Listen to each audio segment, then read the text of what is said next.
Eu vou... Ô, Iberê, começou aqui a gravar. Beleza. Então, pessoal, dando sequência aí à nossa Semana da Biologia, hoje, segundo dia, a gente está aqui com o Iberê. Espero bastante que vocês gostem aí, eu vou deixar ele se apresentar, ele vai falar bem melhor do que eu. E aí, Iberê, se o pessoal tiver alguma dúvida, eu estou ligado no chat aqui, e se alguém mais for entrar, eu vou aceitando aqui na sala, beleza? Beleza, Renan, muito obrigado, viu? Pessoal, se vocês tiverem dúvida ao longo da apresentação, já vão colocando no chat, porque normalmente a gente acaba esquecendo o que quer perguntar. E daí, quando vai fazer lá no final, acaba passando, sabe? Então, vão escrevendo, mas daí lá no final, quando terminar a apresentação, daí volta todo mundo e a gente faz uma grande conversa, pode ser? Ó, o Federico Ban levantou a mão, não sei se ele quer perguntar alguma coisa antes de começar. Não, não quer não. Pode dar sequência, eu conheço ele. Tá bom, então. Então, pessoal, como o Renan, antes de mais nada, né, eu queria agradecer ao convite do Renan. O Renan me procurou algumas semanas atrás, a gente começou a conversar. Queria agradecer a todo o DA por ter feito essa palestra, por ter feito o convite. Eu conversei com o Renan também, eu achei muito legal todo o conteúdo que vocês têm nessa semana acadêmica. É muito difícil ter uma semana acadêmica tão diversa e tão interessante quanto a de vocês. As últimas que eu participei foram um pouco mais tradicionais, assim, nos temas, e eu estou bastante feliz de ter sido convidado para uma palestra dessas. Antes de mais nada, eu só queria falar um pouquinho da minha trajetória. Eu juro que eu não vou demorar muito tempo, tá? Mas é só para falar, vocês estão na graduação, né? O grande público de vocês, a maioria, está na graduação. Então, eu queria deixar claro uma coisa para vocês, aproveitem as oportunidades que aparecem.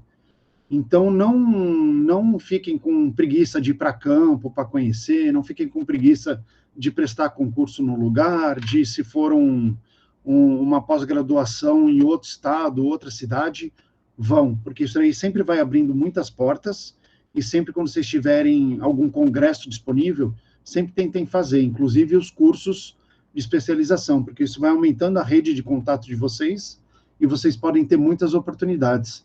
Então, tudo que eu vou apresentar na palestra foram oportunidades que foram aparecendo para mim. Eu sou um aluno nota média, assim, não tem nada demais. Tenho certeza que muitos de vocês são muito melhores do que eu na faculdade, mas eu consegui aproveitar várias oportunidades. Então, também tentem sempre aproveitar essas oportunidades, tá? Eu vou falar um pouquinho hoje para vocês sobre conservação de anfíbios. Vou falar em qual ponto que está, aonde que estava antes e para onde que a gente vai. Hoje eu sou biólogo, né? Sou doutor, fiz lá no Rio Grande do Sul, na Unicinos, uma universidade particular. Eu fiz minha graduação, meu mestrado, meu doutorado lá. Quando eu saí do meu doutorado, acabei vindo para Goiânia para trabalhar no ICMBio, até vou falar um pouquinho daqui a pouco, com lista de espécie. E depois eu fundei a ONG, que se chama Instituto Boitatá, e depois eu fiz um pós-doc. Então, sempre fui aproveitando. Hoje eu faço parte de duas instituições, tanto o Instituto Boitatá quanto a ESG. A ESG é um grupo de especialistas de anfíbios, que é ligado à IUCN. Eu vou falar mais para frente o que é a IUCN para vocês. E aqui no Brasil a gente tem esse grupo de especialistas de anfíbios, e eu venho fazendo parte com eles com vários projetos interessantes. Então, antes de mais nada, para quem não conhece, não sei se todos vocês já conhecem o Instituto Boitatá ou não, mas o Instituto Boitatá é uma ONG que ela foi criada em 2014. A nossa principal prática, nosso principal foco são realizar práticas e ações que visam sempre resguardar a biodiversidade do Brasil. Então, a gente trabalha com animais silvestres e com os ambientes onde eles ocorrem. Quem não conhece, aqui está o nosso QR Code. Minha apresentação vai ter vários QR Codes, então quando aparecer um QR Code, vocês podem botar para o lado, minimiza aí o TikTok, tira uma foto e depois vocês conhecem o site, tá bom? Mas, o Instituto Boitatá, ele tem um site e tem principalmente o Instagram, que é onde a gente mais faz as nossas publicações. Mas Oi, pode falar. A apresentação está parada no primeiro slide. Ela está parada? Putz. Agora está no... Isso acontece de vez em quando. Tá. Assim tá tranquilo, né? Deixa eu aumentar um pouquinho mais. Assim ficou boa para vocês? Vocês conseguem ver? Sim, sim, tá bom. Mas Beleza. aí você tá com a logo do Instituto aí, né? Isso, tô com a logo do Instituto, Beleza. tá?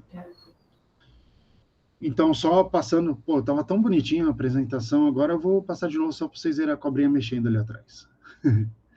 Então, aqui, ó, esse daqui é o nosso QR Code, se vocês quiserem bater uma foto para poder pegar o link, mas é só colocar Instituto Boitatá, tanto no Instagram quanto no Google, que vai aparecer para vocês, tá bom? A gente, dentro de todas as nossas ações, quem já conhece a gente ou quem está querendo trabalhar conosco, todas as nossas ações, elas sempre visam várias coisas. Então, primeiro de tudo, a gente já tem uma experiência bastante grande, né, com biologia, com consultoria, com várias outras áreas também, com pesquisa, e a gente tem uma série de críticas quanto às práticas que são realizadas tanto em campo quanto em laboratório, e principalmente na consultoria. Então, todo o nosso trabalho, a gente sempre visa se manter com princípios éticos e legais. Então, a gente sempre tenta pegar os alunos e alunas que estão no começo da graduação, para a gente poder ensinar do jeito que nós consideramos certos, para depois, no futuro, eles saberem o que é o correto. Então, se eles forem fazer más práticas, é por conta deles. A gente sempre visa ensinar da melhor forma possível, o jeito mais correto possível, para poder gerar os nossos produtos e os nossos trabalhos. Nos nossos grupos de interesse, a gente trabalha com toda a fauna silvestre brasileira, mas a gente tem um grupo especial que são os répteis e os anfíbios. Então, isso aí é a herpetofauna, não sei se todo mundo já fez a matéria de zoologia, mas o grupo da herpetofauna são os representantes, tanto de répteis quanto anfíbios. Então, a gente tem vários projetos com sapo e perereca, com quelônios, com serpentes, com lagartos e com jacarés. Além disso, a gente também trabalha com alguns outros grupos. Pessoal, só desculpa que deu uma zoadinha aí na apresentação, mas é o jeito que está apresentando, tá? A gente trabalha com outros grupos também, a gente trabalha com alguns passarinhos, principalmente os passarinhos que estão em algum grau de ameaça de extinção. A gente também trabalha com esses peixinhos que, particularmente para mim, eles são maravilhosos. Eles são os peixes anuais, não sei se aí em Minas Gerais vocês já coletaram alguns ou não, mas eles são uns peixinhos bem interessantes, que eu vou falar um pouquinho mais para frente, e atualmente a gente também tem trabalhado com morcegos. E todo o nosso projeto, uma das nossas críticas, quando a gente criou o Instituto Boitatá, foi porque a academia fazia os trabalhos acadêmicos, publicava os artigos, e só quem tinha acesso a isso eram os próprios cientistas. O pessoal da consultoria ia para campo, fazia o relatório, e depois você não sabia mais nada. E não tinha muito uma conversa com a sociedade, né? com o público não acadêmico. Então, o que acontece? Desde que a gente criou o Instituto Boitatá, a gente sempre tem feito os trabalhos acadêmicos, trabalhos de consultoria, e todas essas informações que a gente gera, a gente mastiga ela muito bem para poder devolver para o público. E a gente faz um monte de apresentação e atividades em lugares públicos, como o Parque Zoológico, ou outros parques, ou mesmo nos colégios e nas universidades, colégios, CMEs, e qualquer outro centro de estudo que tenha, tá bom? Então, todos os nossos projetos sempre tem um viés que a gente acaba gerando uma difusão de conhecimento. Isso daqui é interessante, porque quando a gente criou o Instituto Boitatá em 2014, ainda não tinha essa onda dos cientistas falando tanto sobre divulgação. Então, era uma falha, uma lacuna muito grande na parte científica, nessa conversa tete a tete com a sociedade. Hoje em dia, isso já diminuiu, ainda está muito mais abaixo do que o necessário, mas já melhorou muito, assim, do que era em 2014, que não faz nem 10 anos, né? Não fazem nem 10 anos. Eu vou falar para vocês, eu vou puxar a brasa agora para um grupo mais especial, assim, que são os anfíbios. Então, os anfíbios são os sapos, as rãs pererecas, as salamandras e as cecílias, que são as gimnofionas, que são as cobras cegas, né? inclusive aí em Minas. Eu acho que todo mundo, quase todo mundo daí é mais de Minas, assim, então vou puxar uma brasa para vocês, assim. Aí também tem Cecília, mas é muito mais difícil de achar. Para quem não conhece, esse site que está escrito lá em cima é o site do Frost, assim, que a gente chama carinhosamente o site do Frost, que é o Amphibians of the World, que lá sempre, todo dia, sempre tem atualização para falar quais espécies que estão ameaçadas. Ali tem uma parte mais filogenética, falando todas as espécies que tem dentro de uma família, dentro de um gênero, quem era sinônimo de quem antes, que daí depois foi separado ou não. Então, ele é um site muito legal para quem quer conhecer um pouco mais sobre taxonomia de anfíbios, tá bom? Além disso, também tem esse outro site, que é o Amphibia Web, que ele é uma plataforma um pouco mais bonita de ver, mais fácil de entender. Eles também têm uma série de outras informações, mas eles têm uma série de gráficos, uma série de formas de falar que acabam auxiliando muito para quem não é leigo ou para quem quer usar visualmente coisas interessantes. Por exemplo, esse mapa. Então, hoje no Brasil, eu fui atualizar hoje até, hoje no mundo inteiro a gente tem 8.485 espécies de anfíbios espalhados pelo mundo inteiro.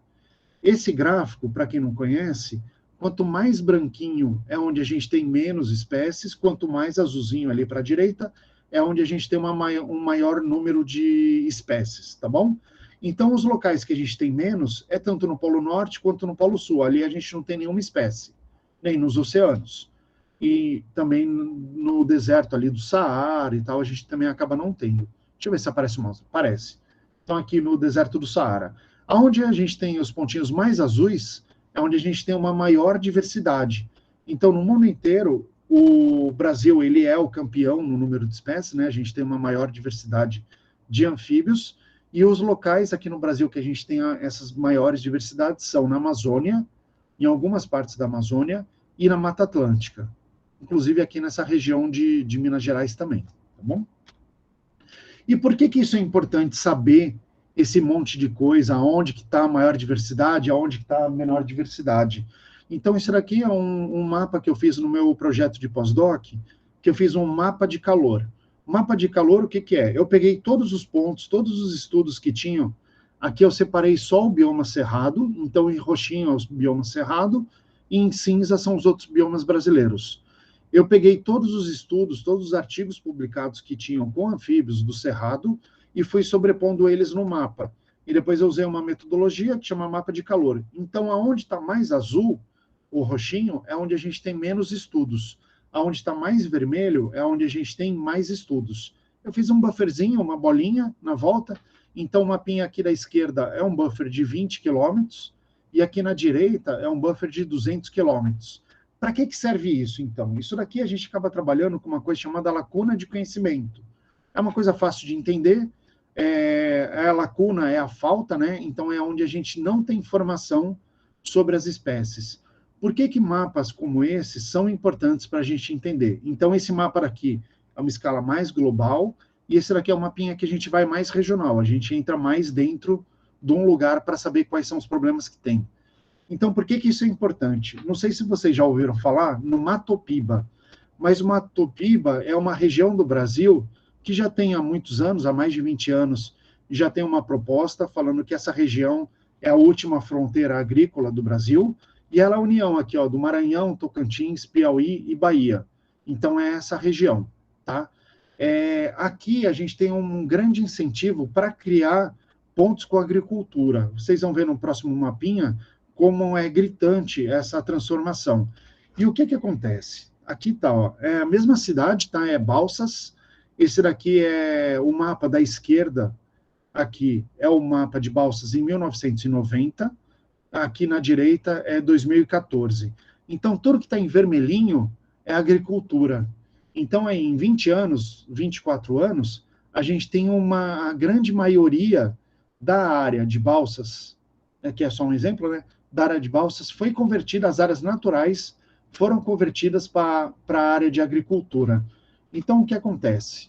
Quando a gente junta os dois mapas, sabendo que em locais como essa última fronteira agrícola, que é aqui, está tendo uma devastação tão grande dos ambientes naturais, a gente já sabe que ali a gente pode ter perdido uma série de espécies que nunca ninguém foi. Então, quando a gente olha um mapinha como esse, onde a maioria dos pontos coletados estão nessa região, mas não estão aqui no sul do Maranhão, no sul do Piauí ou no nordeste da Bahia, a gente já sabe que ali a gente não tem conhecimento nenhum sobre aquela região. E isso acaba sendo um problema muito grande. Então, o que acontece? Tanto no Brasil quanto em outros lugares do mundo, existem as listas de espécies ameaçadas. Então, isso daqui, quem quiser entrar, vocês podem procurar de várias formas. Ou coloca no Google Livro Vermelho da Fauna Brasileira, ou clica aí no QR Code, ou coloca a lista de espécies ameaçadas, que vocês vão ter uma série de publicações que sempre vão falar quais espécies estão ameaçadas no Brasil ou quais espécies estão ameaçadas no mundo, dependendo qual é o foco que vocês têm, tá bom? Só para mostrar alguma coisa, aqui um retrato de como nós estamos hoje. As listas de espécies ameaçadas, elas são importantes porque uma lista, a gente normalmente tem uma série de metodologias para poder avaliar a espécie e se ela está corretamente avaliada num grau de ameaça ou não, baseado sempre na informação científica que a gente tem no momento. Por que isso é importante? Isso é importante porque muitas vezes vocês que estão na graduação, vocês vão para campo e vocês estão fazendo um TCC, ou mesmo vocês foram para campo normal e vocês começaram a coletar alguns bichos, a ver eles no campo, bater foto, fazer visual. Toda a informação que vocês gerarem, ela pode ser uma informação única e super importante que pode ajudar na avaliação da espécie. Vai ficando bem mais claro. Mas uma coisa que eu queria ressaltar muito, normalmente a geração mais nova, que são vocês que estão na graduação agora, vocês vão ver que quando vocês estão no começo da faculdade, vocês estão muito empolgados. Quando vocês estão chegando mais para o final da faculdade, vocês ficam bem desestimulados, porque vocês acreditam que vocês já sabem tudo, e as aulas que vocês assistem não são tão interessantes como elas eram antes.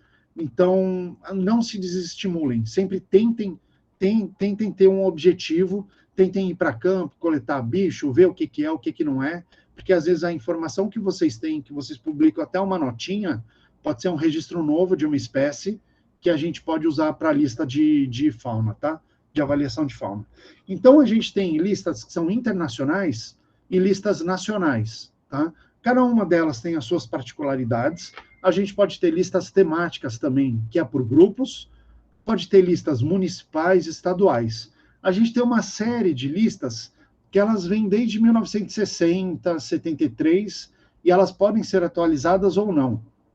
Tem uma convenção internacional que diz que as listas têm que ser atualizadas a cada 5 ou 10 anos, tá? O mais correto seriam 5 anos, mas a gente sabe que a burocracia atrapalha um pouco, mas seria até em 10 anos. A gente pode ver que alguns lugares que seguem isso seriam mais a lista de Minas Gerais, que a última foi em 2010, que já não segue tanto, já passaram 12 anos, né? Mas aqui o Espírito Santo, que tem a lista mais nova, desde 2005 eles vêm sempre atualizando a lista, e cada vez mais isso acaba sendo importante. Quem quiser ver, lá naquele site que eu passei, no Livro Vermelho, vocês podem baixar ele, e ele tem esse histórico. Então, ele mostra que a primeira lista foi feita em 68, depois foi para 73, teve uma atualização, 89 teve outra atualização, e em 89 foi quando a gente começou aqui no Brasil, eu não estava nessa época, né, lógico, trabalhando com isso, mas foi quando os pesquisadores começaram a usar as categorias e os critérios da IUCN. Isso vai ficar mais claro mais para frente, tá bom? Em 2004 foi quando teve uma lista que falou, não, vamos realmente usar os critérios da IUCN para poder avaliar todas as categorias. Isso foi super interessante, porque até 89, os pesquisadores eles eram convidados, falavam, eu acho que tal espécie está ameaçada, eu acho que tal espécie está ameaçada, e fazer uma lista de possíveis espécies ameaçadas e avaliavam elas. Aqui em 2004 foi quando teve a primeira lista que a gente tentou avaliar a grande maioria das espécies.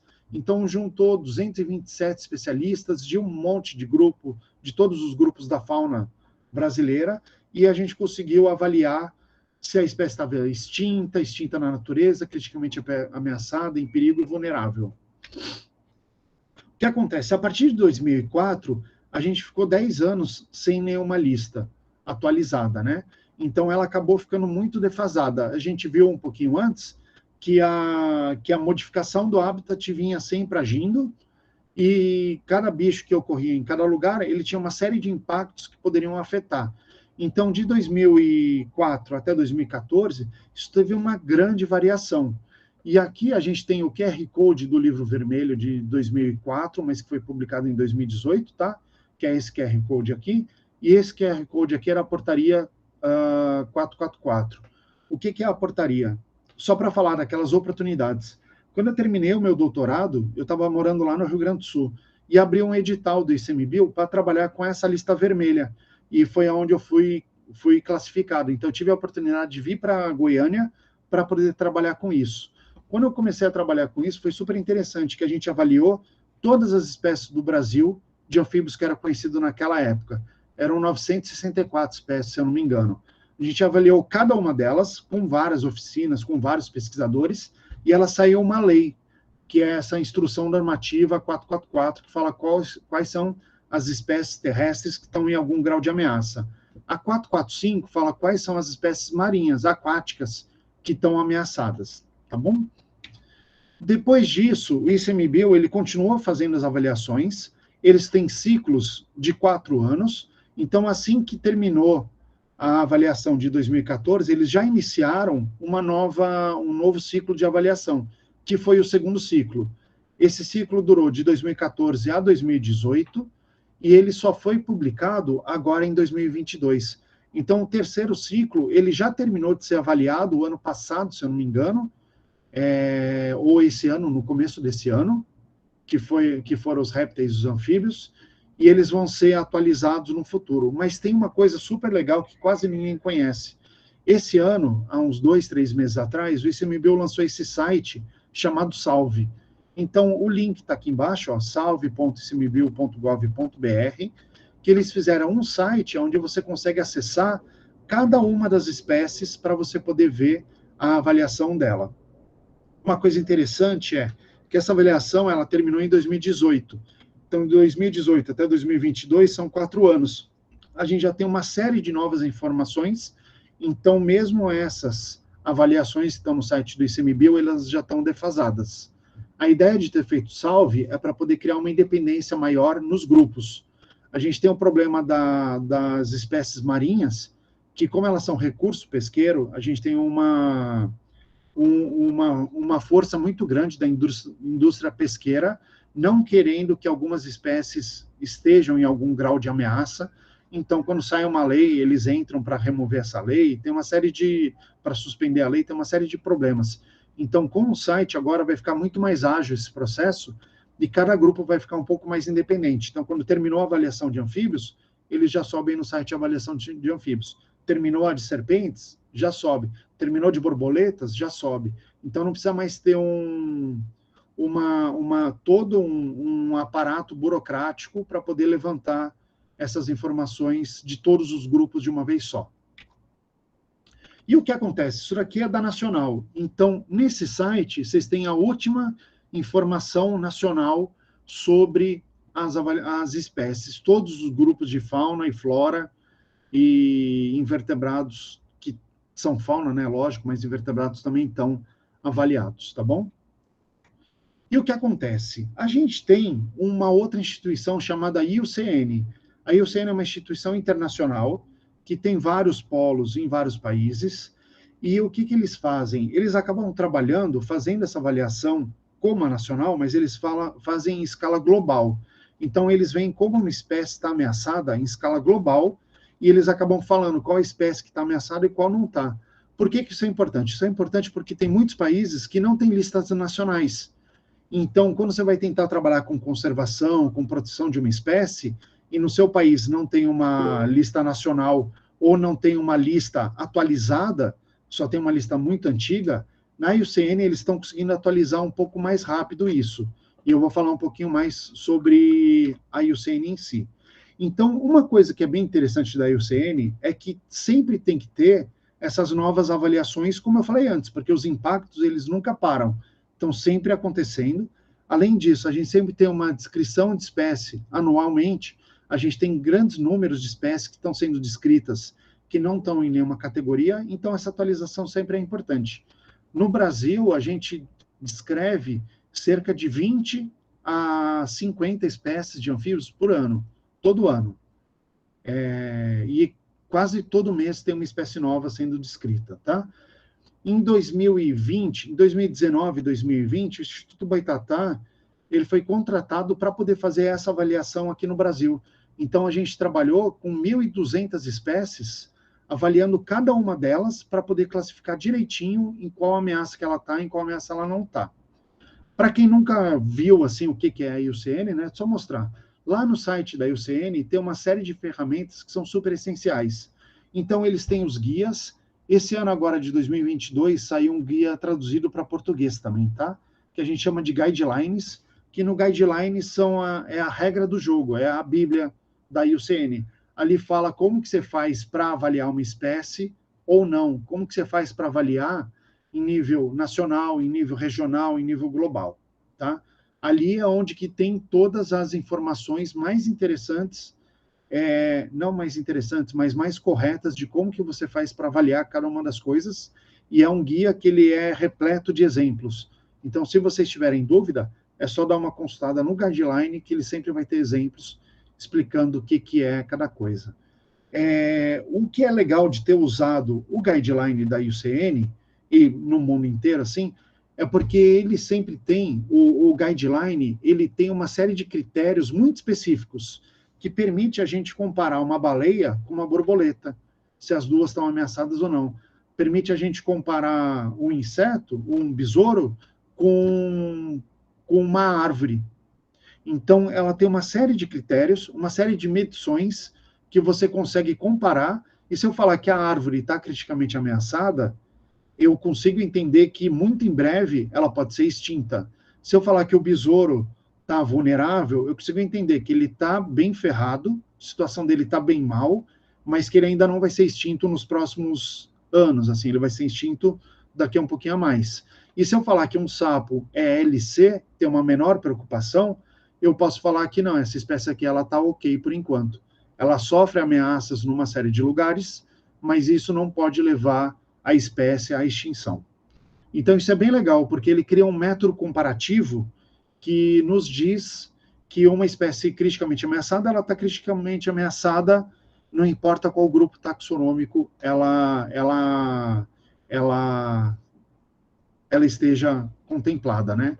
O que é legal é que aqui, ó, a gente tem um monte de informação, por exemplo, do tamanho populacional, que é o critério A, da distribuição geográfica, que é o critério B, do tamanho, se a população é reduzida e está declinando, que é o critério C, que a população é muito pequenininha, que é o critério D, ou a gente pode fazer uma série de análises estatísticas, quantitativas, para saber em quanto tempo que a espécie vai ser extinta. E daí é o critério E. O que é legal dentro aqui da IUCN é que essas categorias, elas têm vários exemplos, tá? Ela tem uma espécie que ela está totalmente extinta, a gente conhece várias, por exemplo, o dodô, que está totalmente extinto, ou mesmo depois eu vou falar um pouquinho mais sobre isso, tá? Mas o que é mais conhecido, né? O dodô, que está totalmente extinto, o lobo da Tasmânia, que também está totalmente extinto. A gente tem alguns bichos que estão extintos na natureza, que era, por exemplo, o nosso exemplo da ararinha azul, que só era conhecido alguns bichos que estavam em cativeiro. Então, na natureza, a gente não tinha mais nenhum bicho, mas ele era mantido em cativeiro. Esse ano agora, ao longo de uma década, um pouquinho mais de uma década, foi feito um grande trabalho de reprodução em cativeiro, e esse ano eles foram soltos na natureza de novo. Então, é uma espécie que antes estava extinta na natureza, e por causa dela ter essa flag, essa bandeirinha de extinto na natureza, se conseguiu grandes recursos para poder trabalhar com a recuperação da população e a reintrodução. Uma coisa que é legal ver é que quando a gente fala em espécie ameaçada, a gente está falando só em 3 categorias, que são as espécies que estão criticamente ameaçadas, criticamente em perigo, que são aquelas espécies que elas vão se ferrar se nada for feito. Em perigo, são aquelas que estão quase se ferrando muito se nada for feito, e a vulnerável que estão quase se ferrando mas elas estão um pouquinho menos pior do que as outras. As quase ameaçadas é aquelas que estão um pé. Se ninguém fizer nada, elas vão entrar em algum grau de ameaça. Se alguém fizer alguma coisa, ela pode virar de menor preocupação. Menor preocupação, normalmente, são aquelas espécies muito abundantes, que ocorrem em tudo quanto é lugar, e que não tem uma ameaça específica a elas. Deficientes de dados são aquelas espécies que a gente não tem informação suficiente sobre ela. Ah, mas eu não sei o que ela come. Isso pode ser classificado como deficiente de dados? Não. Isso daí não interfere na categoria de ameaça dela. Mas, se eu não sei aonde ela ocorre direito, eu não sei, só foi coletado um bicho na década de 60, ninguém nunca mais voltou lá naquele lugar. Isso pode ser uma espécie deficiente de dados, porque a gente não tem informação para poder avaliar corretamente aquela população. E as não avaliadas são aquelas espécies que elas não são avaliadas por algum motivo. Por exemplo, ela foi descrita e não chegou a ter uma oficina de avaliação da espécie. Então, ela fica classificada como não avaliada e ela vai ser avaliada no futuro.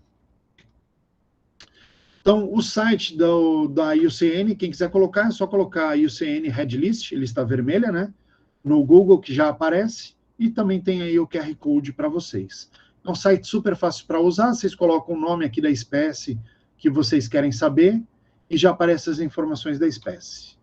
Uma coisa que é bem legal, o Instituto Boitatá ele foi contratado para poder fazer essa atualização desde 2020. A gente terminou esse processo agora em 2022, tá?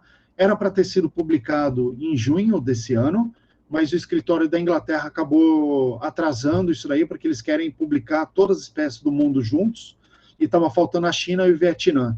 A China já foi validada e agora está faltando só o Vietnã, que eles estão nos últimos procedimentos. Então, até o final do ano, a lista brasileira é para ser publicada lá no site da IUCN, com as quase 1.200 espécies, certinho, perfeitinho, com a maior parte, perfeitinho, que assim, do melhor trabalho que a gente conseguiu fazer, mas com as informações mais atualizadas possíveis até o momento da publicação dela.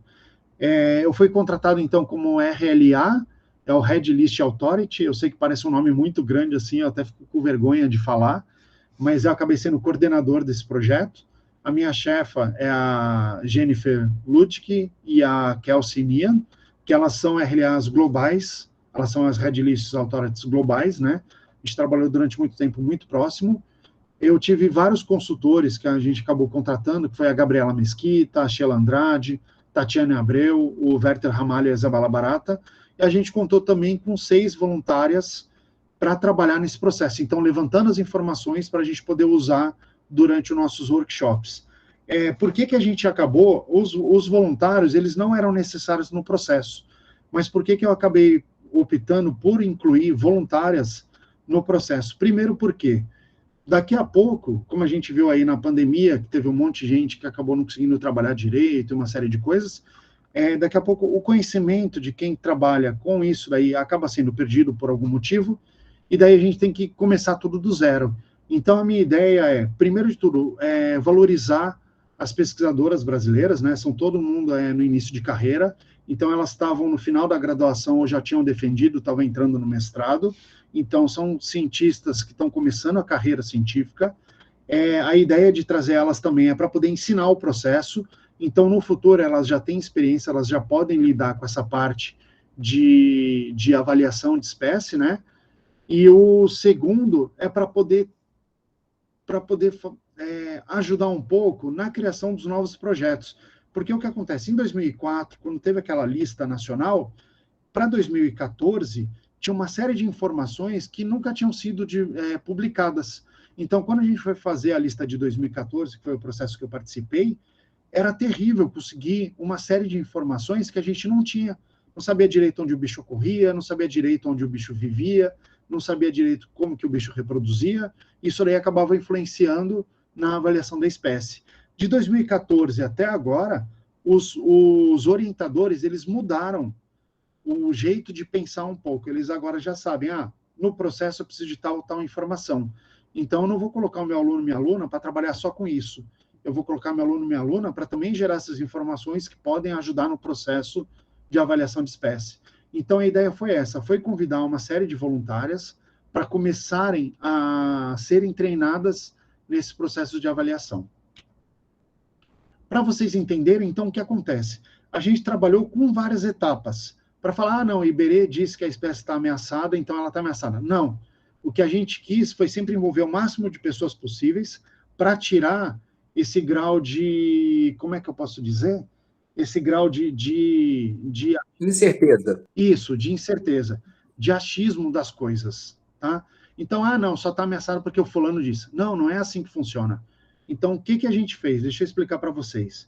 Primeiro, a gente fez uma série de reuniões preliminares para poder saber quais espécies ocorriam no Brasil e quais não ocorriam, porque tem no Frost, por exemplo, ele diz que tem um monte de espécies que ocorrem no Brasil, mas, na verdade, nem todas têm registro confirmado para o Brasil. Então, essas daí a gente acabou tirando da lista brasileira, e a gente acabou colocando só as que realmente têm registro. As que podem ocorrer, elas foram avaliadas em outros países, e a gente colocou uma justificativa, ela pode ocorrer no Brasil, mas ela ainda não ocorre, tá?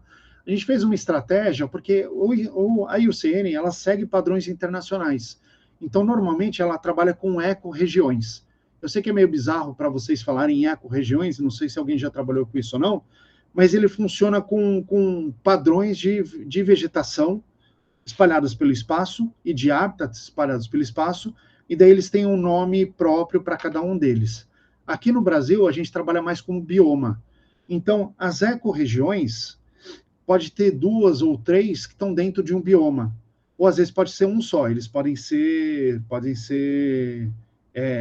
ocorrer, né? O bioma pode estar todo incluso dentro de uma ecorregião, mas para alguns lugares a gente tem uma grande diferenciação. Por exemplo, no Cerrado, as ecorregiões, a gente pode ter uma parte que é mais seca, que é mais para o leste, e a parte que é mais úmida, que é mais para o oeste. Por exemplo, tem um nome próprio. Então, essa diferença do ambiente pode criar ecorregiões um pouco diferentes. Então, numa estratégia, a gente acabou separando por biomas. A gente separou Amazônia, Cerrado, Caatinga, Mata Atlântica, Pampa, e tem mais alguma que eu estou esquecendo que eu não me lembro agora, tá? Então, a gente fez Pantanal, obrigado, Tinoco. A gente fez essa separação. Depois disso, o que a gente fez? A gente gerou uma ficha para cada uma das espécies que ocorriam nesses biomas. Uma coisa que é interessante é que tem um monte de espécie que é meio confusa, que a gente não sabe direito em qual bioma ela está, tem um monte de espécies que ocorrem em mais de um bioma, então isso daí foi uma coisa bem interessante, porque o que a gente fez? Como a gente programou alguns workshops com os pesquisadores de cada bioma, a gente levou a ficha de todas as espécies que ocorrem em cada um dos biomas. A gente aproveitou também, e o que acontece? Uma espécie que ocorre nos 2 biomas, a gente levou a ficha da espécie para os 2 biomas. E então a gente falou com todos os pesquisadores. Iberê, mas vocês chamaram só os pesquisadores de renome. Não. O que a gente fez? A gente chamou os pesquisadores de renomes, a gente chamou os alunos de doutorado e de mestrado desses pesquisadores também. E a gente pediu para eles indicarem nomes de pessoas que estavam trabalhando com essas espécies em específico. Então, em algumas oficinas, alguns alunos de graduação participaram, porque os alunos e alunas, tá? Porque esses alunos e alunas, eles eram as pessoas que trabalhavam, que continham conhecimento sobre aquela espécie naquele momento. Então, a gente tentou pegar o mais atual possível para poder estar com a informação assim no topo do conhecido agora. Uma coisa que é interessante é que, como a gente pediu o nome, não dá para a gente conhecer todo mundo, né? E a gente pediu, uma das coisas que a gente fez, a gente procurou todo mundo que trabalhava com todas as espécies. A gente nomeou eles, a gente fez o convite também para eles indicarem uma série de nomes. E a gente pediu para essa série de nomes também indicarem uma série de nomes. Então, nas nossas oficinas, foi todo mundo que foi indicado, foi convidado para participar. Então, o que acontece? Algumas pessoas ficaram chateadas que não foram convidadas, mas é porque ou a gente não sabia que trabalhava com anfíbios, ou porque ninguém indicou essas pessoas. Então, acaba ficando um pouco ruim, politicamente falando, essa questão. Normalmente, quando a pessoa falava, a gente acabava chamando ela para participar de uma próxima oficina.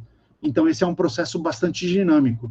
Como eu que coordenei, eu tentei deixar ele o mais dinâmico possível e o mais inclusivo possível. Então, por exemplo, se alguém falava, mas fulana de tal trabalhou com tal bicho, eu pegava o telefone e ligava para ela no meio da reunião e falava, a gente está aqui e tal, não quer participar, a pessoa entrava e a gente já discutia. Então, foi um processo bem dinâmico, bem difícil, assim, eu confesso para vocês que é bem cansativo, mas é maravilhoso quando você consegue fazer todas as coisas.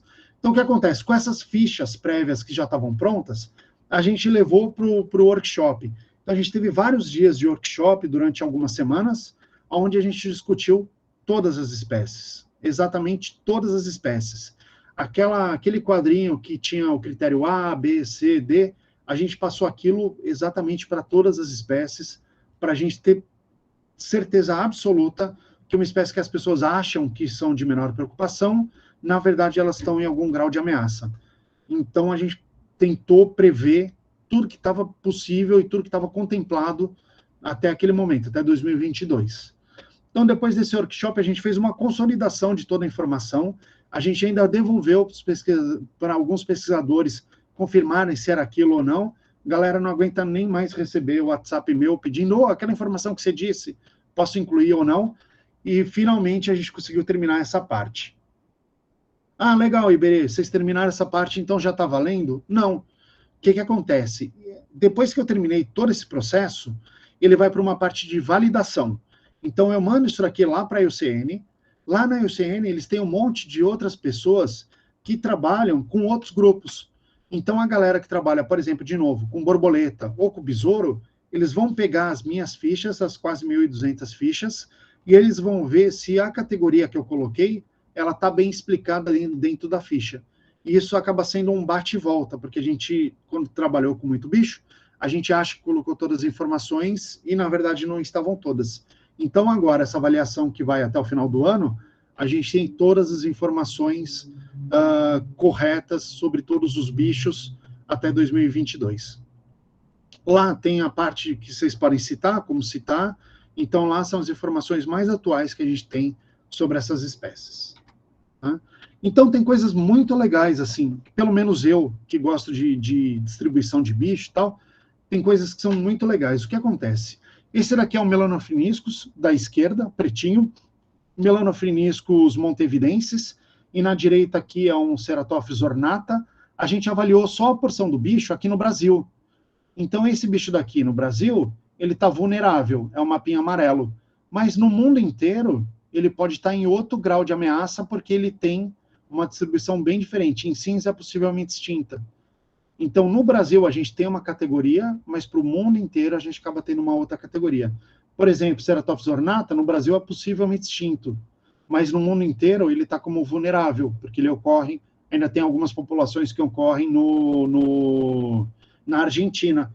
Então, isso aqui é legal, aqui que acaba tendo algumas diferenças da avaliação nacional para a avaliação global. Na global, a gente sempre acaba vendo o status global da espécie, né, onde ela ocorre ao longo de tudo. Então, só para poder mostrar para vocês assim, algumas coisas que foram feitas que são bem legais, esse daqui é exatamente o ponto de Cyclohranthus bandeirensis, que é uma rãzinha que ocorre no Parque do Caparaó, no Pico da Bandeira, e ela é conhecida só para o estado de Minas Gerais. Aqui para o estado do Espírito Santo, a espécie nunca foi registrada. Então, aqui a gente coloca como a ocorrência, e ela tem um limite de altitude. Ela só ocorre acima de 1.200 metros, eu acho, de altitude. Então, aqui a gente coloca a espécie como extant, como ocorrendo, aqui nessa parte de Minas Gerais, e como de possível ocorrência aqui na parte do Espírito Santo. Porque ninguém nunca foi lá daquele lado, ou se foram, ninguém nunca achou o bicho do lado de lá. Outra coisa que é bem legal, essa daqui é uma Ptecops, que é uma pererequinha que tem. A gente acaba vendo aonde que a espécie ocorre. A gente põe os pontos onde ela está. Então, aqui em branquinho é onde ela ocorre confirmadamente, né, onde tem os pontinhos dela. Então, a gente tem ela aqui em 3 pontos.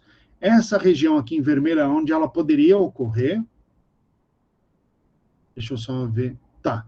E daí, quando a gente pega um exemplo específico, só para mostrar, a gente não pega só a distribuição maior, a gente sempre vai diminuindo o máximo possível para poder chegar realmente onde o bicho está. Tá? Então, o que acontece? Deixa só acabar aí, ficou com um monte de nuvem. Eu sei que não deu para ver direito, mas o que acontece? A gente deu um zoom em uma das áreas que é a localidade tipo da espécie. Então, a espécie ela ocorre nessa região daqui, tá? Eu vou mostrar de novo, então, a espécie, como era a região no passado, que está aqui, ó. Então, é exatamente o mesmo ponto, tá bom? Só tem uma diferença de tempo. Então, isso daqui era a turamata original da espécie. Então, a espécie poderia ocorrer tranquilamente em toda essa região. Ao longo do tempo, essa região começou a ser transformada em agricultura. Isso aqui é uma RPPN, se eu não me engano, tá? Agora. Mas ela começou a ser transformada em agricultura. Mais para frente, na agricultura, deixa eu tirar a nuvem, tá. Mas na frente da agricultura, colocaram a agricultura aqui em outro lugar, e em 2014 ou 2016 teve um grande incêndio. Então, olha o tamanho da mata nativa que tinha aqui. Então, tudo isso daqui antes era floresta, aqui também, todos esses pontos cinzas é onde pegou o fogo, e a gente acaba colocando toda essa informação na ficha de avaliação. Então, a espécie ela só é conhecida para um lugar, para uma região, de 2000 em tempos mais antigos, até 2010, a paisagem estava ok, mas de 2010 até 2016 começou a vir agricultura, começou a vir fogo e começou a mudar a paisagem. Então, isso aqui é uma espécie que antes ela estava LC e agora ela pode estar em algum grau de ameaça bem significativo. Uma das coisas que a gente tentou bater mais na tecla durante a avaliação foi as ameaças da espécie. Então, o que acontece? As pessoas falam, esse bicho está ameaçado. Mas está ameaçado pelo quê? E a gente tentou destrinchar o máximo possível os graus de ameaça da espécie. Então, aqui é uma região do Rio de Janeiro, onde tem uma área de restinga. Então, aqui é a restinga, que acaba indo até um pouquinho mais para dentro. Aqui na Lagoa também tinha restinga. E toda essa região são saleiros. É a região onde extrai sal. Então, eles jogam água do mar aqui para dentro, essa água começa a evaporar e depois tiram o sal dessa água. Esqueci o nome agora, como que é o nome desse tipo de produção. Então, o que acontece? Aqui, as pessoas falavam, não, mas a espécie está ameaçada. Mas por que ela está ameaçada? Aqui a gente consegue ver algumas coisas, principalmente é perda de habitat. A espécie tem uma distribuição restrita, então é perda de habitat pela expansão dessas plantações de sal, não sei o nome disso de verdade, esqueci agora, desses lugares, salinas, obrigado Wesley, dessas salinas, também tem a perda de habitat pela expansão urbana e também pela duplicação da rodovia, tá? Então aqui a gente consegue adereçar muito mais correto quais são as ameaças, e a gente acaba discutindo exatamente qual é cada uma das ameaças em cada momento que apareceu. Aqui, por exemplo, é na ilha de Florianópolis. Tem uma espécie aqui que é esquinoquinema manezinho, que tem uma mineração. Aqui a gente tem um monte de ocupação ilegal, onde as pessoas vão criando casas, e não é só casas de baixo custo. Inclusive tem mansões, tem todo um loteamento de alto custo nessa região. Tá? A espécie não ocorre na Baixada, só ocorre nos morros. Então, essa espécie acaba ficando completamente isolada em cada um dos morros. E também tem uma série de coisas que as pessoas falam, o turismo ameaça, ou o lixo ameaça. Então, aqui é aquela mesma região do bicho da restinga, a gente viu que tem lixo na praia, mas o que acontece? Esse lixo, ele ocorre na zona de duna, e na parte de duna. Então, ele pode ser importante para o lagartinho endêmico que vive aqui. Mas na restinga, esse lixo que está aqui, ele não chega na restinga. Então, aqui a gente consegue tirar uma das ameaças que os pesquisadores falavam que tinha, mas na verdade não tem. Tá? Aqui, por exemplo, uma duplicação de uma rodovia. Os caras aqui tinha um morro, onde ocorre esse melanophiliscus, e fizeram uma duplicação. Então, passaram uma estrada para o lado de lá do morro, uma estrada para o lado de cá do morro, e a localidade tipo da espécie ficou completamente isolada. E por que isso é importante? Esse daqui é um mapa da região amazônica. Eu queria que vocês prestassem atenção, isso daqui é ao longo do tempo. Então, ele começa, acho que, 1980 e vai até os tempos atuais. Tem uma coisa que a gente chama de arco do desmatamento. Eu acho que o Rodrigo Tinoco vai falar um pouquinho sobre a consultoria que ele fez, e várias que ele já fez nessa região. Mas eu quero que vocês vejam, aqui toda a região é Amazônia, tá? Floresta amazônica que está nessa parte. Então, essa daqui é um mapinha mais antigo. Daí a gente vai passando, ó, de tempos em tempos, está mudando para vocês, né? Deem uma olhada aqui no estado de Rondônia, principalmente, e aqui no Pará, tá? E aqui no Mato Grosso. Então, isso daqui eu fui mudando de 10 em 10 anos. E agora é o nosso mapa atual. Então, só para vocês verem, isso daqui era na década de 80, isso daqui é agora. De novo, tá? Década de 80 e agora. Então, o que acontece? O estado de Rondônia, que fica nessa região, e do Mato Grosso, as únicas coisas verdes que a gente tem aqui e aqui são unidades de conservação ou terra indígena. São as únicas coisas que tem. Olha como era antes e olha como que é agora. As únicas áreas protegidas que a gente tem, que o bicho está lá, que ainda está bem preservado e todo o resto, é a parte são unidades de conservação. Então, agora, quando vocês forem votar, não vou falar de política, mas agora, quando vocês forem votar, prestem atenção que vão falar sobre marco indígena, marco do território indígena, unidade de conservação, expansão do agro, todas essas coisas, tá? Porque tudo isso daqui, aqui é tudo boi, no Rondônia, em Mato Grosso, e aqui é tudo soja, aqui o Cerrado é tudo soja. Então, ó, como era antes, como é agora.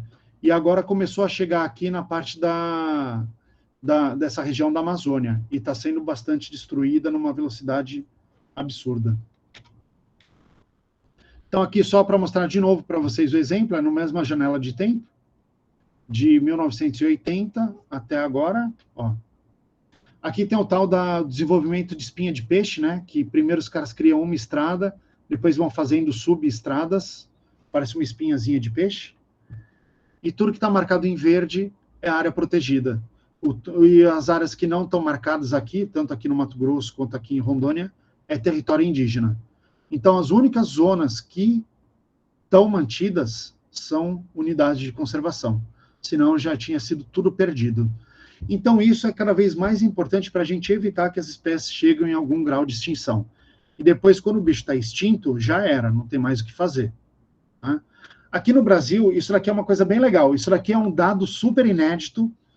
É a primeira vez que eu estou apresentando isso, tá? Eu já falei várias vezes sobre lista de espécie, já mudei minha palestra 1 milhão de vezes. Esse daqui é o dado o oficial, que tem um monte de pesquisador que vai ficar bem chateado comigo, que eu ainda não tinha mostrado isso, mas eu estou mostrando para vocês. Mas a gente hoje, no Brasil, a gente começou com uma lista de 1.200 espécies. A gente tirou cerca de 40 espécies, um pouquinho menos, 36 espécies, que não ocorrem de fato no Brasil, não tem registro de fato no Brasil. E dessas espécies, o que acontece? A maioria delas, obviamente, são de menor preocupação, tem uma gigantesca distribuição. 71 espécies, não tem nada conhecido. Inclusive é em Minas Gerais, inclusive perto da onde vocês moram. Tem um lugar que fica perto de Juiz de Fora, eu não sei agora a distância de Juiz de Fora para Ouro Preto, mas tem uma espécie que ela está só no lugar, no aeroporto, eu esqueci o nome agora, Monteiro Lobato, a região. Não é Monteiro Lobato. Depois eu lembro o nome e eu mando para vocês. A espécie é conhecida para um ponto e ninguém sabe mais se ela está lá ou não, se ela está criticamente ameaçada, não tem informação sobre ela. E em Minas Gerais tem vários lugares que são assim. Então não tentem só ir nos lugares legais, tipo nos parques nacionais, na Serra do Brigadeiro, ou em vários outros parques. Tentem ir em locais onde tem só o restinho, lá na Zona da Mata, onde só tem o restinho de floresta, onde pode ter um monte de bicho legal. Então, o que acontece? Voltando agora. Hoje, no Brasil, a gente tem 1.164 espécies, quer dizer, no final de 2021, a gente tinha 1.164 espécies, agora a gente já tem mais algumas espécies, porque já foram descritas novas espécies no Brasil, que daí elas entrariam como não avaliadas, tá? Das quais 2 espécies já estão extintas. A gente tem 26 espécies que elas estão classificadas como criticamente em perigo, mas que elas possivelmente estão extintas. A maioria delas é da Mata Atlântica. Então, nos próximos anos, a gente vai fazer uma série de workshops, uma série de projetos bem interessantes, que é para a gente falar se a espécie está lá, criticamente ameaçada, ou se a espécie realmente está extinta. Então, fiquem ligados. Daqui a 2 anos, se vocês quiserem me convidar de novo, eu falo só sobre isso. No total aqui, 40 espécies criticamente ameaçadas, 74 espécies em perigo, 49 vulneráveis, num total de 189 espécies ameaçadas no Brasil, tá? Isso daqui são os dados inéditos, não mostrei isso daqui para ninguém, vocês são as primeiras pessoas a verem isso. Então, isso daqui dá cerca de 16% das espécies do Brasil que estão em algum grau de ameaça. Isso daqui acaba sendo um pouco menor do que para o resto do mundo. No resto do mundo são 25%, mas tem uma série de questões sobre isso, porque esse número acaba sendo um pouquinho menor, que a gente pode discutir depois nas perguntas. E o que acontece? Toda espécie que está ameaçada, ela está ameaçada por algum motivo, e a gente consegue resolver esses motivos fazendo uma série de trabalhos. Então, o ICMBio, ele tem um tipo de projeto chamado PAN, que são os Planos de Ação Nacional para a Conservação das Espécies Ameaçadas de Extinção. O Instituto Buitatá hoje trabalha com 3 PANs, o PAN-Sul, que são os anfíbios e répteis da região sul do Brasil, Paraná, Santa Catarina e Rio Grande do Sul, Serpan, que é Cerrado e Pantanal, e o Pan-Rivolídeos, que são daqueles peixinhos anuais. Sabendo quais espécies estão ameaçadas e quais espécies estão contempladas num PAN, a gente, do Instituto Buitatá, a gente corre atrás de editais que possam financiar projetos de conservação. Então, pela Fundação Boticário, a gente conseguiu aprovar já 3 projetos, um da Serra do Tombador, outro do Esquinema Manezinho, e outro de uma ave que é chamado bicudo do cerrado, que ela está criticamente ameaçada de extinção. Ela no Brasil, ela só ocorre no Brasil. No Brasil, ela tem cerca de 100 mil indivíduos, 2 mil são na natureza, os outros 98 mil são de cativeiro. Então, a gente trabalhou com uma reintrodução. A gente saiu do projeto agora, quando terminou essa parte com a Fundação Boticário, mas eu aconselho vocês a darem uma olhada no Instagram deles, é só colocar Bicudo do Cerrado e seguir, que fala todo sobre o monitoramento que eles ainda fazem. É bem legal. A manezinha é uma espécie que antes ela era de menor preocupação. Ela ocorria na ilha de Santa Catarina, que é a parte insular de Florianópolis, é onde a gente vê a galera no carnaval ou nos feriados lá naquelas praias paradisíacas lá de Florianópolis, é na parte da ilha isso. Então a espécie ocorria na ilha e ocorria no continente, e com o apoio da Fundação Boticário a gente conseguiu financiar o mestrado da Carolina Oswald, que é uma pesquisadora aí de Belo Horizonte, que está lá na UFMG, e ela trabalhou com esse bicho. Ela foi para campo, coletou, fez DNA, fez taxonomia integrativa, e ela viu que a manezinho ela só está na ilha, então, e o que está no continente são outras espécies. Então, a gente conseguiu definir, por causa desse projeto, a gente conseguiu ter a justificativa de distribuição, de ameaça e de todo o resto, e a gente conseguiu classificar essa espécie como em perigo.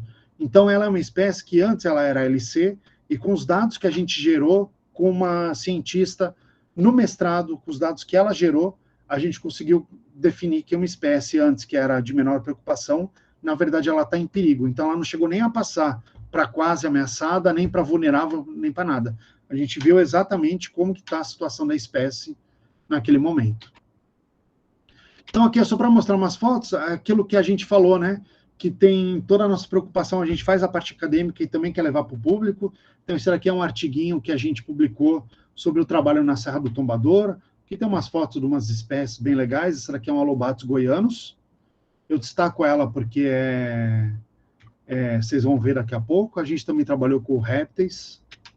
E o que acontece? Com esses dados que a gente gerou do Alobatus goianos, a gente publicou um artiguinho para saber como que ele estava ocorrendo ao longo do dia, para saber se ele estava mais no período da manhã ativo, no período da noite ativo.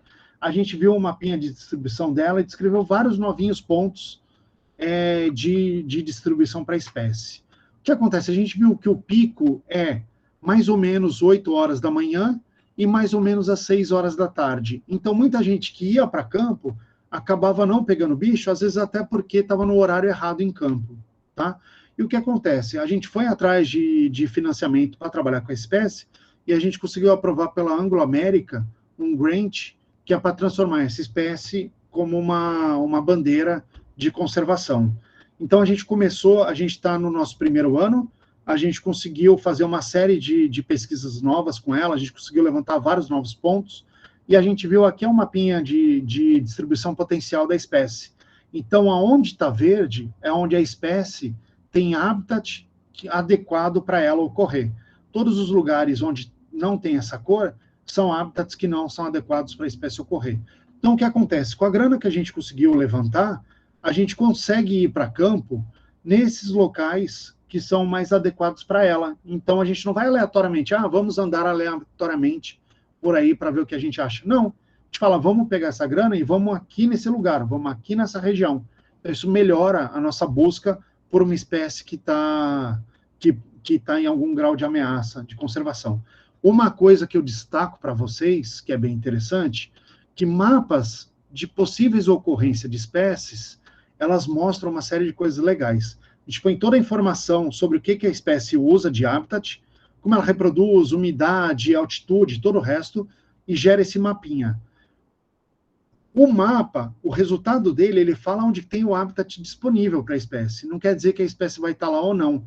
Mas o que acontece? Às vezes a gente tem uma outra espécie que ocorre nesse mesmo ambiente. Então, por exemplo, o Alobatus goianus, ele é do Cerrado. Então, ele ocorre nesse núcleo verde do Cerrado.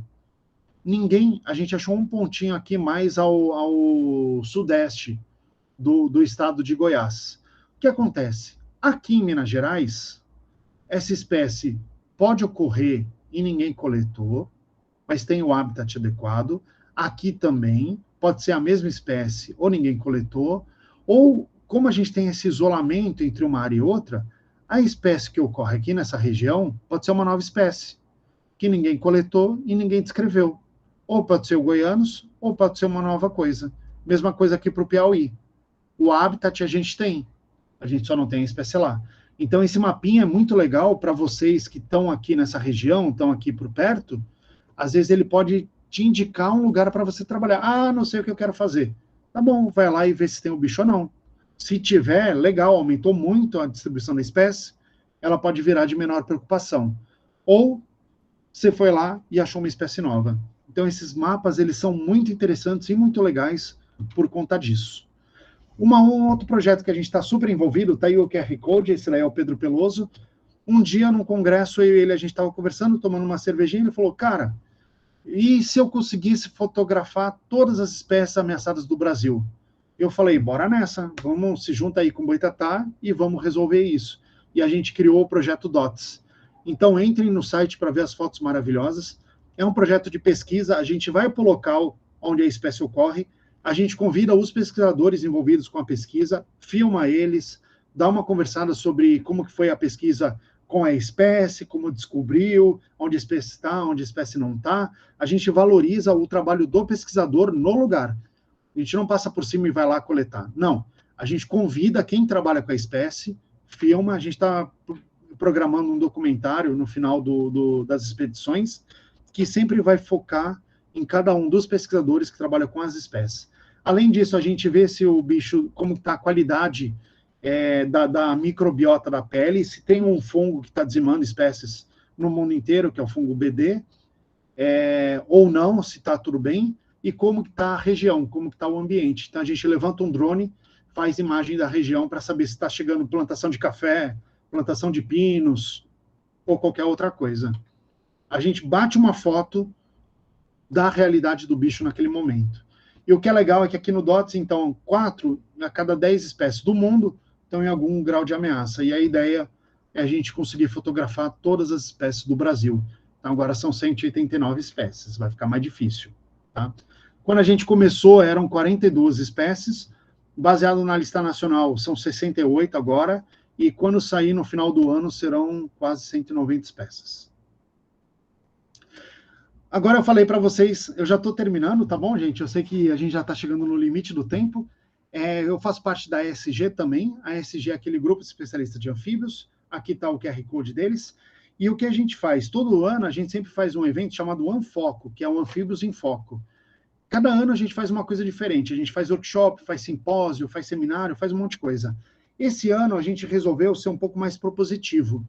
A gente vai tirando sempre fotos de como que está o conhecimento dos anfíbios no momento, e esse ano a gente fez um pouco diferente. Então, o que a gente fez? A gente criou um programa chamado PECAM, que é o Programa Estratégico de Conservação de Anfíbios. gente pegou duas espécies, a Pteropus rústicus e a Nictimantis pomba. Nictimantis pomba é uma perereca aí de Cataguases.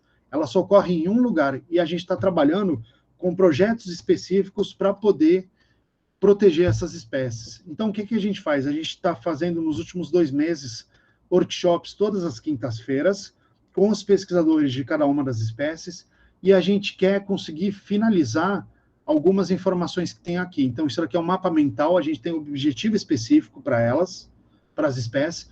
Então, a gente quer identificar e reduzir a lacuna de conhecimento, identificar e caracterizar as ameaças, tentar reduzir as ameaças e estabelecer estratégias. Então, dentro de cada um desses objetivos, a gente tem ações muito específicas para poder diminuir esses impactos tão grandes. Então, nos workshops, a gente vai conversando com todo mundo, pesquisador, prefeito, secretário do meio ambiente, promotor público, delegado, com todo mundo que possa ajudar nessa parte. E a gente sempre tenta acabar chegando nessa parte de redução. Então, o que a gente tem que fazer para poder conseguir reduzir o desmatamento, por exemplo? Estamos terminando, gente. Semana passada, eu tive uma reunião com o pessoal dessa ONG, que é a Alliance for Zero Extinction, e daí eu estou trabalhando com eles agora. Esse daqui é o mapinha atual que a gente tem. Cada lugarzinho roxinho desse são as áreas que a gente tem que são prioritárias para conservação no mundo inteiro. Então, tem uma série de gente que dá uma grana para poder conservar a área, e eles usam esse site para poder saber quais são as áreas que eles querem conservar ou não. Então, estou trabalhando com isso agora, em cima dos dados que a gente publicou na IUCN. Então, esse mapa ele vai mudar muito, e vai ter um monte de pontinhos em vários estados brasileiros que ainda não tem. Para finalizar agora, estamos nos últimos 3 slidezinhos. Então, a gente tem aqui a parte da taxonomia cidadã, que é junto com outros pesquisadores, que a gente tenta dar nomes populares, nomes vernaculares para todas as espécies do Brasil.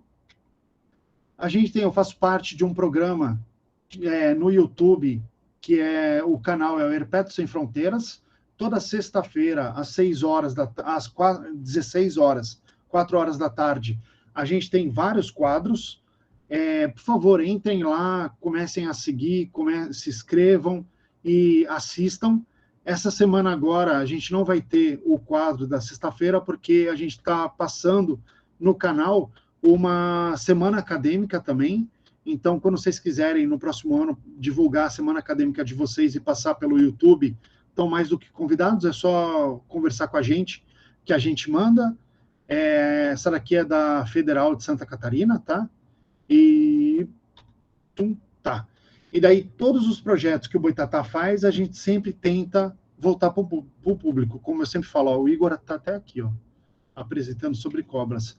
A gente tem 4 datas importantes, que é a Salve o Sapo, Salve o Jacaré, Salve as Tartarugas e a Semana da Serpente. Então, eu peço para vocês, sigam a gente no Instagram, para vocês ficarem ligados nessas datas, para vocês saberem como vocês podem participar. A gente envolve todo um público gigantesco. O ano passado, a gente conversou com 1.400 crianças, jovens e adultos no zoológico, 1.200 alunos no ensino básico e superior, e a gente teve mais de 3.000 visualizações nas redes sociais, tá? O Igor, não sei se ele está indo ou não, a gente fez uma parceria com a Ribeiro, os cursos ambientais, por causa do treinamento, estava muito pesado para o Boitatá conseguir dar todos esses treinamentos sozinhos, então a gente fez a parceria. A Jéssica e o Igor são 2 voluntários da ONG que criaram uma empresa para dar curso. A gente fez essa parceria, a gente está dando uma série de cursos com eles. Então sigam também lá no Instagram, Ribeiro, os cursos ambientais. E era isso, gente. Então aqui estão os contatos da ONG, contato@Instituto Boitatá, o nosso Twitter e o nosso Instagram.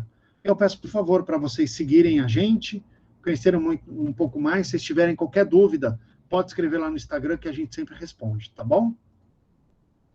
A apresentação era isso. Eu não sei se passou muito do tempo ou não, desculpa.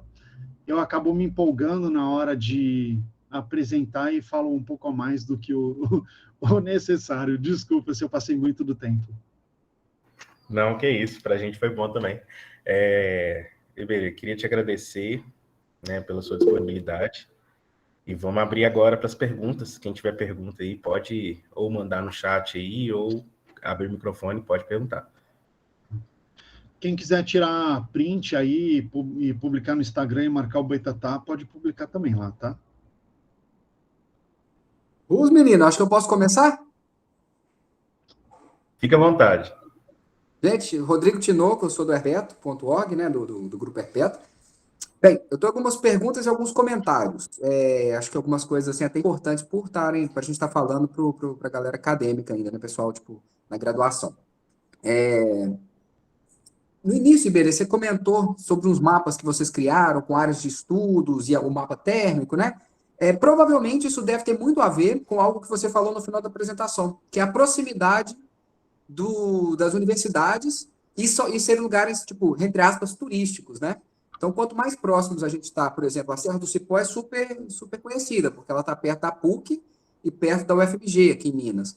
Então, tendo universidades próximas, geralmente a gente tem esse estudo e a gente tende a levar mais próximo de casa, né? Até mesmo por questão financeira e tudo mais. E é uma coisa que é importante da gente evitar, né? Ficar sempre nos mesmos pontos, puxando um ganchinho disso para a consultoria, que geralmente as universidades vão fazer pesquisa em locais protegidos, e a consultoria visita lugares não protegidos. Então é muito importante, gente, a gente ter essa visão, né, essa consciência de que consultor ambiental geralmente vai para lugares destruídos ou que serão destruídos, enquanto a pesquisa, geralmente, da universidade vai fazer em parques e regiões mais conservadas. Isso daí é algo que eu queria puxar uma outra setinha aqui para o fundo, que é porque... Posso, Oi? não quero atrapalhar a sua linha de raciocínio, posso só falar uma coisa para Claro. ajudar nisso? Por Galera que vai trabalhar com consultoria, uma das coisas que vocês têm que saber é que, às vezes, vocês são a última pessoa que vão pisar naquele lugar para sempre. Sim. Então, tentem coletar o máximo de informação possível. Você vai numa barragem que vai encher, vocês são a última pessoa a ver aquele ambiente naquele momento. Batam muitas fotos, coletem os bichos, tirem todas as informações. Pronto, Chino. É exatamente isso. É bem isso mesmo que eu ia falar. Eu até escrevi aqui, ó, para não falar que eu estou mentindo, hein? O que eu sei, Iberê, não significa nada, não ajuda em nada na conservação dos anfíbios. Mesmo eu participando de 2 PANs, fazendo parte do Boitatá, fazendo parte do EPE, só vai ajudar na conservação aquilo que eu tiver publicado ou depositado num laboratório. Não importa se eu tiver visto um unicórnio amarelo, se eu não tiver como comprovar isso. Porque eu chegar em você e falar, ó, Iberê, acabei de ver aqui um unicórnio amarelo atravessando a Avenida Amazonas aqui em Belo Horizonte. Você vai me perguntar, e como é que eu posso comprovar isso para minhas avaliações? Não tem como? Então, infelizmente, a gente realmente precisa, é necessário coletar indivíduos em todas as oportunidades que a gente tiver. E não só indivíduo vivo, indivíduos mortos também. Tá passando de carro, viu uma serpente atropelada? Tenta coletar. Nem que seja tecido, coleta o bicho morto, taca numa bombona. Ah, não vai ficar bom. Coleta, vai ficar ruim, depois corre atrás de ver como é que resolve isso. Mas não vamos deixar perder material biológico, essas coisas do tipo. Deixa eu só falar duas coisas, talvez possa ser semântica, tá, Tinoco? Mas, assim, você está errado numa das coisas que você falou. Diga. O seu conhecimento, ele significa muita coisa. Por exemplo, Bolitoglossa altamazônica, que é uma salamandra, ela foi encontrada durante um trabalho de consultoria, foi publicada só a espécie, mas as informações do monitoramento dela, elas só estão dentro de um relatório de impacto ambiental da empresa. Então, o que acontece? Por caso... Não, já vou chegar aí. Então, o que acontece? O que o Tinoco falou, não, meu conhecimento não significa nada, o que acontece? Isso é bem legal. Não é que ele está errado no que ele falou. Ele está super certo no que ele falou, mas é só para vocês entenderem que o que tiver guardado na cabeça de vocês não significa nada. É isso que ele falou. Isso. Então, o que ele está errado é vocês não tentem se desmerecer no conhecimento. Muito pelo contrário, pega o que ele falou e daí aplica. O conhecimento que está na cabeça de vocês, transformem isso em alguma coisa que alguém consiga ver. Então, por exemplo, no relatório, isso daí vai para a gaveta e ninguém nunca mais acha. Isso daí você se perde. A empresa de consultoria fala, não, esse relatório é sigiloso, não posso mandar, não foi publicado ainda, não posso mandar. Mas tem que pedir para o órgão ambiental, não posso mandar. Então, esses dados se perdem. Então, todas as informações têm revistas de divulgação, batam foto, pode ser foto ruim, não tem problema, batam foto e publiquem. Outra coisa, tem 3 sites, desculpa, que eu queria sugerir para vocês. Como eu vi que o Tinoco ia participar, eu acabei não entrando, porque senão minha palestra vai ficar mais longa ainda. Mas ele provavelmente vai falar do herpeto.org, não sei se vai falar do herpeto.org ou não, Tinoco. Eu acho que o iNaturalist é melhor para isso atualmente. Eu vou falar disso agora. Mas o que acontece? Tem alguns sites que vocês ajudam muito. Então, que nem o Tinoco falou, do bicho atropelado. Tem um site que chama Urubu, Sistema Urubu. Vocês podem baixar o app no celular, bate a foto, isso daí já vai para um banco de dados onde já tem coordenada e a informação do bicho. Os especialistas vão falar qual bicho que é aquele, qual espécie que é e qual espécie que não é, tá? Isso daí já vai para um banco de dados. Então, o bicho que está atropelado, ele ajuda na conservação. A gente sabe onde tem mais atropelamento. Quando for ter uma rodovia nova, os caras fazem um trabalho para poder colocar pardal, para poder colocar lombada naquele lugar onde tem mais atropelamento. Segundo, não achei nenhum bicho atropelado. Não tem problema. Tem um outro site chamado iNaturalist, que o Tinoco acabou de falar. O que é? Ele funciona, depois vocês entram aí, coloca iNaturalist, com temudo. Ele é um site onde você bota a foto de vocês, não precisa saber o que é, não. Bota a foto de vocês, já vai sair com a coordenada lá, e daí lá, as pessoas, uma galera também que é voluntária, vai identificar para vocês o bicho. Então, daí só um pouco de dados, pode falar, Tinoco.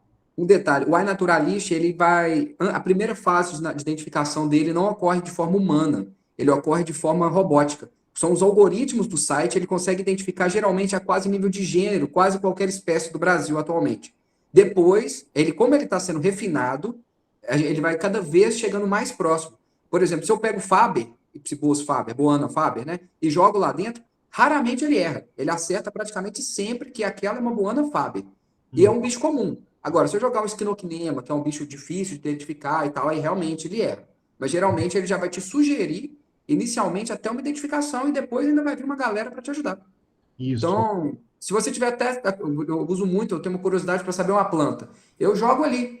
E aí, às vezes, a identificação dele mesmo já me satisfaz essa minha curiosidade, sabe? É até interessante. Então, o iNaturalist, gente, é uma coisa... Oi, pode falar, Renan. Peraí, Rodrigo. Só fazer uma adenda aqui, porque a gente está próximo de horário de almoço, então, só para o pessoal aí. Pessoal, se alguém ainda mais tiver dúvida, mas tiver com prazo apertado, se vocês quiserem sair, a gente já tem a lista de presença, mandem para a gente lá no e-mail da bio as perguntas que a gente passa para o Iberê. Agora, quem quiser continuar, para já tirar a dúvida com ele aqui, pode ficar à vontade, viu? E se deixar, eu te novo que a gente fica falando até amanhã, então, por favor... Você que vira um podcast. Mas pode continuar aí, gente, pode continuar. Uma coisa que é importante, galera, também é deixar primeiro as outras pessoas falarem. Então, alguém quer entrar e perguntar? Acho que não, né? Tá. Tem mais alguém aí ou todo mundo só deixou ligado e saiu para pegar o almoço? Tem gente Não, estamos aqui. Eu estou aqui acompanhando. Agora, Bacana. Então tá. Assim, sim. Outra coisa que é importante, gente, é vocês aprenderem como bater foto. Porque às vezes eu recebo umas fotos que a galera me manda para saber identificar o bicho, e o que acontece? A pessoa está aqui, ela bate a foto, mas o bicho está lá na parede. E daí sai dessa qualidade, assim, ó, sai desfocado. Não dá nem para saber se é um sapo ou se é um avestruz, de tão longe que está. Então, assim, tentem bater várias fotos do bicho, de dorso, de lado, da cara, das patas. Isso daí para tudo, tá, gente? Mesmo se for ave, roedor, cobra, sempre vai fazendo isso. Cobra, você sabe se é venenoso ou não, o que você faz? Você pede para um amigo segurar a cobra.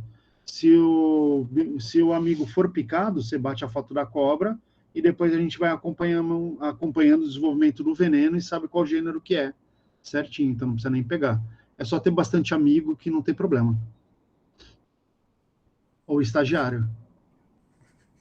Sem condição. Você não faz decorar o verdadeiro ou falso?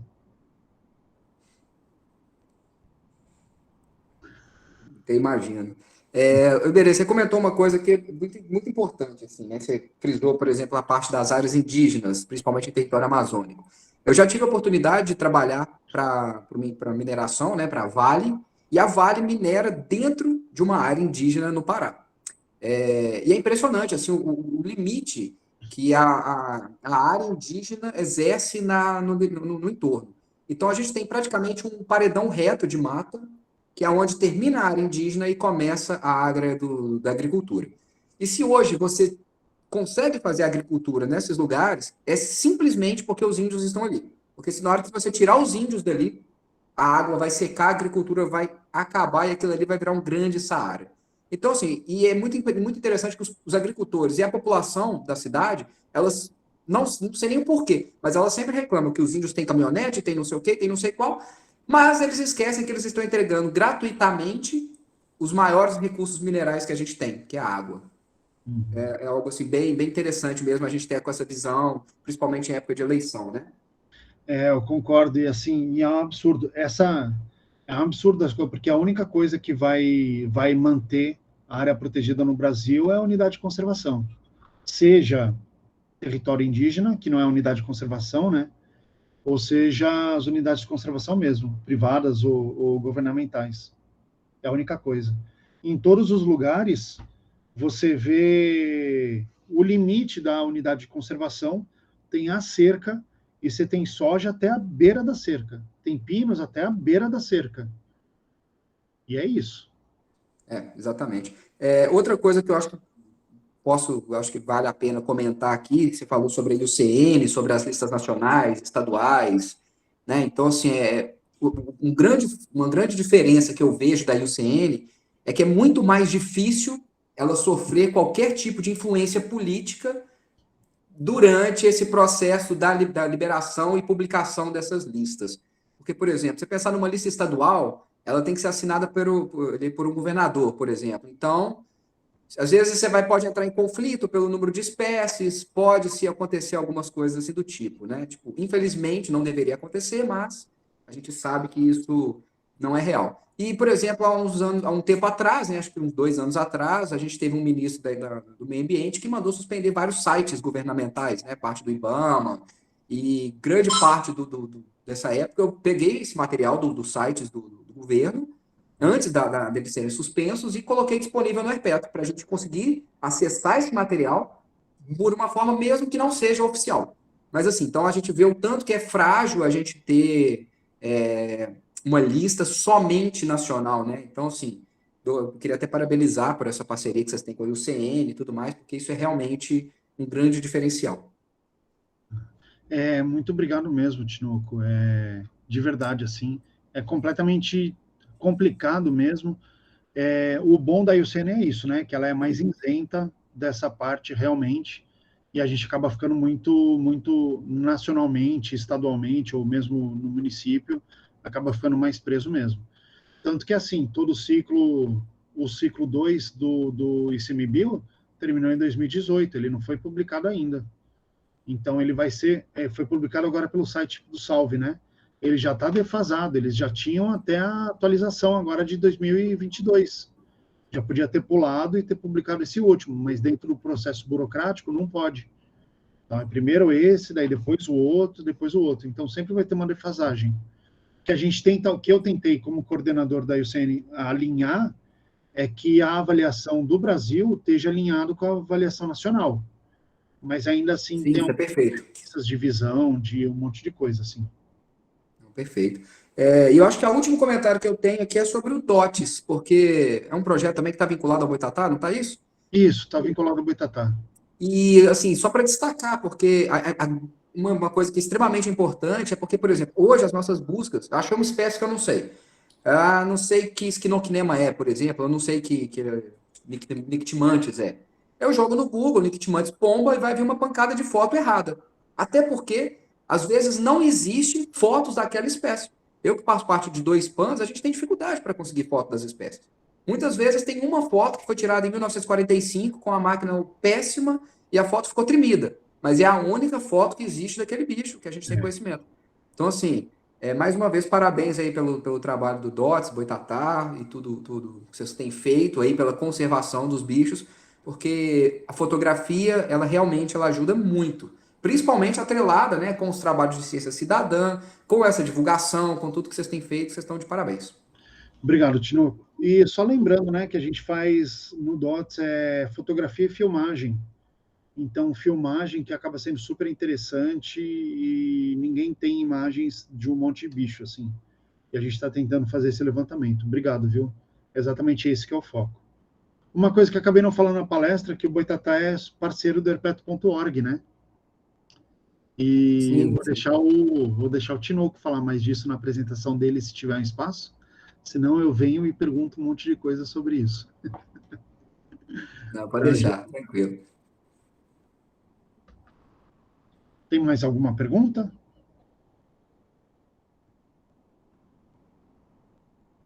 Renan? Tô aqui. Tá. Mais alguém, gente? Acho que não. Oi, Iberê, muito obrigado pela sua disponibilidade. Foi bom demais. Rodrigo também, Rodrigo. A gente está na sua aí também. Espero que o Iberê participe. Gabriela tá caladinha, tá aí com a gente também, né? Ela é mais tímida, ela acabou de sair agora. Bacana. Ô, Iberê, muito obrigado, viu, pela participação. A gente vai te mandar depois um certificado aí pelo e-mail. Claro. Queria agradecer demais. Você está assim, sempre convidado para o que você quiser passar para a gente. Quando você vier aqui, que nem eu falei, a gente vai marcar aí de você estar aqui com a gente também presencialmente para uma conversa, para campo. Pode contar com o pessoal aqui da UFOP, o pessoal aqui é bem disposto. Né? Espero que todo mundo tenha gostado e que a gente tenha mais oportunidades aí. Ótimo, vou até fazer um jabazinho, então. O Igor, ele está aí, não sei se ele está presente ou não agora, mas o Igor, que é da Ribeiros, eles estão com um curso de campo agora. Eu sei que a maioria das universidades diminuiu muito, né, as idas para campo e tal, então acaba não tendo muita experiência. E esse daí, agora que eles estão, é um curso especificamente de campo, que vai ensinar um monte de metodologia para trabalhar com um monte de grupo. Igor, você está aí, não? Não, né? Tô sim, Iberê. Manda o link aí no chat, que se alguém quiser, já se inscreve. Beleza, eu vou mandar aqui. Tá. E é uma coisa boa, viu, gente? Porque vocês vão vir aqui para o Cerrado, vão aprender a capturar um monte de bicho, numa área que normalmente não se vai, assim. Então é bem legal. Quem está no começo da graduação, na metade, aproveitem para ter essas experiências que valem a pena. E o legal também, Iberê, que lá a gente mudou a data para agora para novembro. Tá chovendo e tal. Vai ser bem melhor para ver bichos. Ah, que ótimo. Só para falar o porquê que mudou, é porque agora, hoje, aqui em Goiânia, está 33 graus e está 13% de umidade. 13%. Está menos que clima desértico. Isso daí, nos próximos 15 dias, vai continuar desse jeito. Nossa, pesado. Eu tava... Galera, tá aí no chat o link do curso. Tá. Se qualquer dúvida, é só entrar em contato com a gente. Beleza. Igor, manda pra gente também a imagem de divulgação que a gente posta lá no Instagram, viu? Perfeito, mando sim. Bacana. Eu vou mandar. Se você quiser parar de gravar, Renan? Sim, vou interromper agora. Tá. Eu vou mandar o seu WhatsApp pro Igor, tá? Olha, gente, tem poucas vagas.